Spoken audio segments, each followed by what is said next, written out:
840 দিনেরও বেশি সময় পর গাজা থেকে উদ্ধার হল ইসরায়েলি জিম্মি পুলিশ অফিসার রান গিভিলির মরদেহ। ধারণা করা হয় 2023 সালের 7 অক্টোবর তাকে অপহরণ করে হামাস। গিভিলির মরদেহ উদ্ধারের মধ্য দিয়ে গাজায় জিম্মি থাকা জীবিত ও মৃত 251 জনের সবাইকে ফেরানো হয়েছে।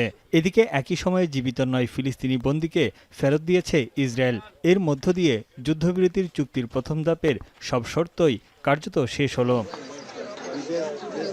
প্রতিশ্রুতি অনুযায়ী গাজা ও মিশরের মধ্যে রাফা ক্রসিং পুনরায় খুলে দিচ্ছে ইসরায়েল। চলতি সপ্তাহেই তা খুলে দেওয়া হতে পারে বলে জানিয়েছে ফিলিস্তিনি টেকনোক্র্যাট কমিটি।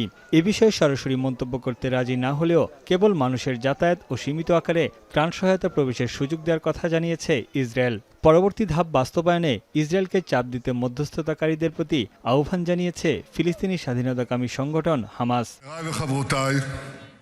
সবশেষ জিম্মির মরদেহ উদ্ধারের ঘটনা স্বীকার করেছেন ইসরায়েলি প্রধানমন্ত্রী Benjamin Netanyahu.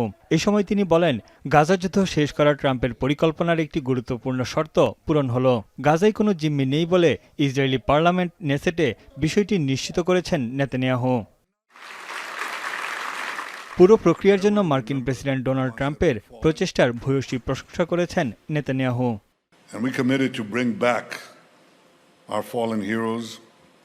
And also all the hostages that were taken. And people didn't believe that we'd get the 20 live hostages. With President Trump's help, we got them out. With our brave soldiers who went into Gaza, stuck a knife. সবশেষ জিম্মির মরদেহ উদ্ধারের ঘটনায় নিজের প্রতিনিধি দলকে প্রশংসায় ভাসিয়েছেন ট্রাম্পও। এদিকে white house বলছে অসম্ভবকে সম্ভব করেছেন Trump. This is a huge foreign policy feat for the President of the United States, for the State of Israel, and frankly for the whole world. এদিকে নতুন দিনের স্বপ্ন দেখছেন ফিলিস্তিনিরা। তাদের আশা এবার বন্ধ হবে হত্যাযজ্ঞ, পাবেন সহায়তা। তানভীর চানি, এখন বিশ্ব।